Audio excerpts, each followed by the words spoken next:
I am your predecessor before you, and I am a witness on you, and your promised place to meet me will be Al-Hawd, that is the tank, on the day of resurrection, and I am now looking at it from this place of mine. I am not afraid that you will worship others besides Allah, but I am afraid that worldly life will tempt you and cause you to compete with each other for it. That was the last look which I cast on Allah's Apostle. Volume 5, Book 59, number 375, narrated by Al-Bara. We faced the pagans on that day, of the Battle of Uhud, and the Prophet placed a batch of archers at a special place, and appointed Abdullah bin Jubair as their commander and said, "Do not leave this place, and if you should see us conquering the enemy, do not leave this place, and if you should see them conquering us, do not come to help us." So, when we faced the enemy, they took to their heel till I saw their women running towards the mountain, lifting up their clothes from their legs, revealing their leg bangles. The Muslims started saying, "The booty, the booty." Abdullah bin Jubair said, "The Prophet had taken a firm promise from me not to leave this place." But his companions refused to stay. So when they refused to stay there, Allah confused them so that they could not know where to go, and they suffered 70 casualties. Abu Sufyan ascended a high place and said, "Is Muhammad present amongst the people?" The Prophet said, "Do not answer him." Abu Sufyan said, "Is the son of Abu Quhafa present among the people?" The Prophet said, "Do not answer him." Abu Sufyan said, "Is the son of Al-Khattab amongst the people?"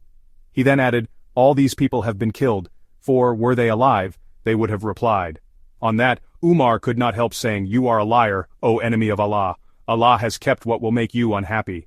Abu Sufyan said, "Superior may be Hubal." On that the Prophet said to his companions, "Reply to him." They asked, "What may we say?" He said, "Say, Allah is more elevated and more majestic." Abu Sufyan said, "We have the idol, Al-Uzza, whereas you have no Uzza." The Prophet said to his companions, "Reply to him." They said, "What may we say?" The Prophet said, "Say, Allah is our helper and you have no helper." Abu Sufyan said, "This day compensates for our loss at Badr, and in the battle, the victory is always undecided and shared in turns by the belligerents. You will see some of your dead men mutilated, but neither did I urge this action, nor am I sorry for it." Narrated Jabir. Some people took wine in the morning of the day of Uhud and were then killed as martyrs. Volume 5, Book 59, number 376, narrated by Sa'd bin Ibrahim. A meal was brought to Abdur Rahman bin Auf while he was fasting. He said, "Musa bin Umar was martyred and he was better than I, yet he was shrouded in a burda, that is a sheet, so that if his head was covered, his feet became naked, and if his feet were covered, his head became naked." Abdur Rahman added, "Hamza was martyred and he was better than one. Then worldly wealth was bestowed upon us and we were given thereof too much. We are afraid that the reward of our deeds have been given to us in this life." Abdur Rahman then started weeping so much that he left the food. Volume 5, Book 59, number 377, narrated by Jabir bin Abdullah.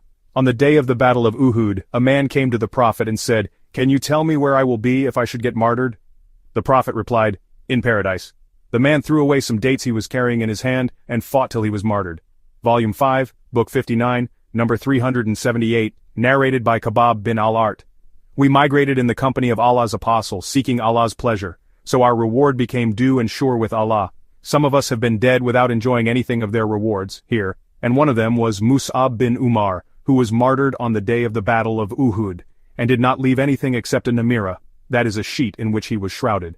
If we covered his head with it, his feet became naked, and if we covered his feet with it, his head became naked. So the Prophet said to us, "Cover his head with it and put some idkir, that is a kind of grass, over his feet, or throw idkir over his feet. But some amongst us have got the fruits of their labor ripened, and they are collecting them." Narrated Anas. His uncle, Anas bin an-Nadr, was absent from the Battle of Badr, and he said, "I was absent from the first battle of the Prophet, that is Badr battle. And if Allah should let me participate in a battle with the Prophet, Allah will see how strongly I will fight." So he encountered the day of Uhud battle. The Muslims fled and he said, "O Allah, I appeal to you to excuse me for what these people, that is the Muslims, have done, and I am clear from what the pagans have done." Then he went forward with his sword, and met Sa'd bin Mu'ad, fleeing, and asked him, "Where are you going, O Sa'd? I detect a smell of paradise before Uhud." Then he proceeded on and was martyred. Nobody was able to recognize him till his sister recognized him by a mole on his body or by the tips of his fingers. He had over 80 wounds caused by stabbing, striking, or shooting with arrows. Volume 5, Book 59, number 379, narrated by Zayd bin Thabit. When we wrote the Holy Quran, I missed one of the verses of Surat al-Ahzab which I used to hear Allah's Apostle reciting. Then we searched for it and found it with Khuzaimah bin Thabit al-Ansari. The verse was, Among the believers are men who have been true to their covenant with Allah. Of them, some have fulfilled their obligations to Allah, that is, they have been killed in Allah's cause, and some of them are still waiting. 33.23. So we wrote this in its place in the Quran. Volume 5, Book 59, number 380, narrated by Zayd bin Thabit. When the Prophet set out for the Battle of Uhud, some of those who had gone out with him returned. The companions of the Prophet were divided into two groups. One group said, "We will fight them, that is the enemy," and the other group said, "We will not fight them." So there came the divine revelation. O Muslims, then what is the matter within you that you are divided into two parties about the hypocrites? Allah has cast them back to disbelief because of what they have earned. 4.88. On that, the Prophet said, "That is Taiba, that is the city of Medina, which clears one from one's sins as the fire expels the impurities of silver." Volume 5, Book 59, number 381, narrated by Jabir. This verse, "When two of your parties almost decided to fall away," was revealed in our connection. That is Bani Salama and Bani Haritha, and I would not have liked that if it was not revealed, for Allah said, "But Allah was their protector." 3.122, Volume 5, Book 59, number 382, narrated by Jabir. Allah's apostle said to me, "Have you got married, O Jabir?" I replied, "Yes." He asked, "What, a virgin or a matron?" I replied, "Not a virgin, but a matron." He said, "Why did you not marry a young girl who would have fondled with you?" I replied, "O Allah's apostle, my father was martyred on the day of Uhud and left 9 orphan daughters who are my 9 sisters, so I dislike to have another young girl of their age, but I sought an elderly woman who could comb their hair and look after them." The Prophet said, "You have done the right thing." Volume 5, Book 59, number 383, narrated by Jabir bin Abdullah. That his father was martyred on the day of the Battle of Uhud and was in debt and left 6 orphan daughters. Jabir added, "When the season of plucking the dates came, I went to Allah's apostle and said, 'You know that my father was martyred on the day of Uhud, and he was heavily in debt, and I would like that the creditors should see you.' The Prophet said, 'Go and pile every kind of dates apart.' I did so and called him, that is the Prophet. When the creditors saw him, they started claiming their debts from me then in such a harsh manner, as they had never done before. So when he saw their attitude, he went round the biggest heap of dates thrice, and then sat over it and said, 'O Jabir, call your companions, that is the creditors.' Then he kept on measuring and giving to the creditors their due, till Allah paid all the debt of my father. I would have been satisfied to retain nothing of those dates for my sisters after Allah had paid the debts of my father. But Allah saved all the heaps of dates, so that when I looked at the heap where the Prophet had been sitting, it seemed as if a single date had not been taken away thereof." Volume 5, Book 59, number 384, narrated by Sa'd bin Abi Waqqas. I saw Allah's apostle on the day of the Battle of Uhud, accompanied by 2 men fighting on his behalf. They were dressed in white and were fighting as bravely as possible. I had never seen them before, nor did I see them later on. Volume 5, Book 59, number 385, narrated by Sa'd bin Abi Waqqas. The Prophet took out a quiver of arrows for me on the day of Uhud and said, "Throw arrows. Let my father and mother be sacrificed for you." Volume 5, Book 59, number 386, narrated by Sa'd. Allah's apostle mentioned both his father and mother for me on the day of the Battle of Uhud. Volume 5, Book 59, number 387, narrated by Ibn al-Musayyab. Sa'd bin Abi Waqqas said, Allah's apostle mentioned both his father and mother for me on the day of the Battle of Uhud. He meant when the Prophet said to Sa'd while the latter was fighting, "Let my father and mother be sacrificed for you." Volume 5, Book 59, number 388, narrated by Ali. I have never heard the Prophet mentioning both his father and mother for anybody other than Sa'd. Volume 5, Book 59, number 389, narrated by Ali. I have never heard the Prophet mentioning his father and mother for anybody other than Sa'd bin Malik. I heard him saying on the day of Uhud, "O Sa'd, throw arrows. Let my father and mother be sacrificed for you." Volume 5, Book 59, number 390, narrated by Mutamir's father.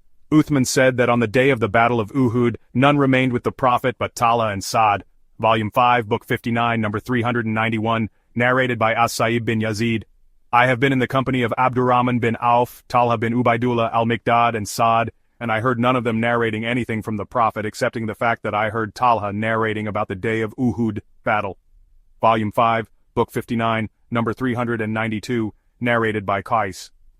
I saw Talha's paralyzed hand with which he had protected the Prophet on the day of Uhud. Volume 5, Book 59, number 393, narrated by Anas. When it was the day of Uhud, the people left the Prophet while Abu Talha was in front of the Prophet shielding him with his leather shield.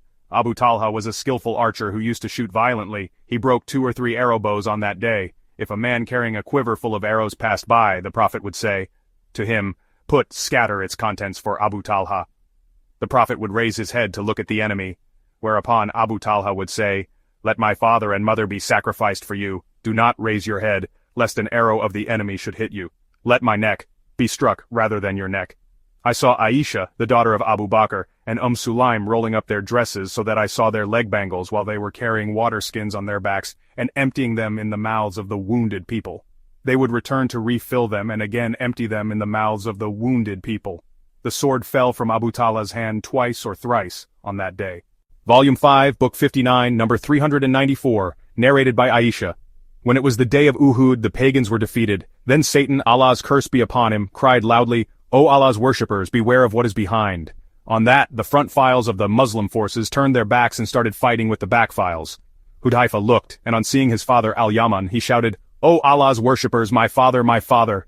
But by Allah, they did not stop till they killed him. Hudhaifa said, May Allah forgive you. The sub-narrator Urwa said, By Allah, Hudhaifa continued asking Allah's forgiveness for the killers of his father till he departed to Allah, that is died. Volume 5, Book 59, number 395, narrated by Uthman bin Mawhabman came to perform the Hajj to Allah's house. Seeing some people sitting, he said, Who are these sitting people? Somebody said, They are the people of Quraysh. He said, Who is the old man? They said, Ibn Umar. He went to him and said, I want to ask you about something. Will you tell me about it? I ask you with the respect due to the sanctity of this sacred house. Do you know that Uthman bin Affan fled on the day of Uhud? Ibn Umar said, Yes. He said, Do you know that he, that is Uthman, was absent from the Badr battle and did not join it? Ibn Umar said, Yes. He said, Do you know that he failed to be present at the Ridwan Pledge of Allegiance, that is Pledge of Allegiance at Hudaybiyah, and did not witness it? Ibn Umar replied, Yes. He then said, Allahu Akbar. Ibn Umar said, Come along, I will inform you and explain to you what you have asked. As for the flight of Uthman on the day of Uhud, I testify that Allah forgave him. As regards his absence from the Badr battle, he was married to the daughter of Allah's apostle and she was ill, so the Prophet said to him, You will have such reward as a man who has fought the Badr battle will get, and will also have the same share of the booty. As for his absence from the Ridwan Pledge of Allegiance, if there had been anybody more respected by the Meccans than Uthman bin Affan, the Prophet would surely have sent that man instead of Uthman. So the Prophet sent him, that is Uthman, to Mecca, and the Ridwan Pledge of Allegiance took place after Uthman had gone to Mecca. The Prophet raised his right hand, saying, This is the hand of Uthman, and clapped it over his other hand and said, This is for Uthman. Ibn Umar then said to the man, Go now, after taking this information. Volume 5, Book 59, number 396, narrated by Al-Bara bin Azib. The Prophet appointed Abdullah bin Jubair as the commander of the cavalry archers on the day of the Battle of Uhud. Then they returned defeated, and that what is referred to by Allah's statement, And the Apostle, Muhammad, in your rear was calling you. 3.153, Volume 5, Book 59, number 397, narrated by Salim's father that he heard Allah's Apostle, when raising his head from bowing of the first rak'ah of the morning prayer, saying, O Allah, curse so-and-so and so-and-so, after he had said, Allah hears him who sends his praises to him, Our Lord, all the praises are for you. So Allah revealed, Not for you, O Muhammad, till the end of verse, they are indeed wrongdoers. 3.128, Salim bin Abdullah said, Allah's Apostle used to invoke evil upon Safwan bin Umayyah, Suhail bin Amr and Al-Harith bin Hisham. So the verse was revealed, Not for you, O Muhammad, till the end of verse, for they are indeed wrongdoers. 3.128, Volume 5, Book 59, number 398, narrated by Thalaba bin Abi Malik. Umar bin al-Khattab distributed woolen clothes amongst some women of Medina, and a nice woolen garment remained. Some of those who were sitting with him said, O chief of the believers, give it to the daughter of Allah's apostle who is with you. And by that they meant Kulthum, the daughter of Ali. Umar said, Salit has got more right than she.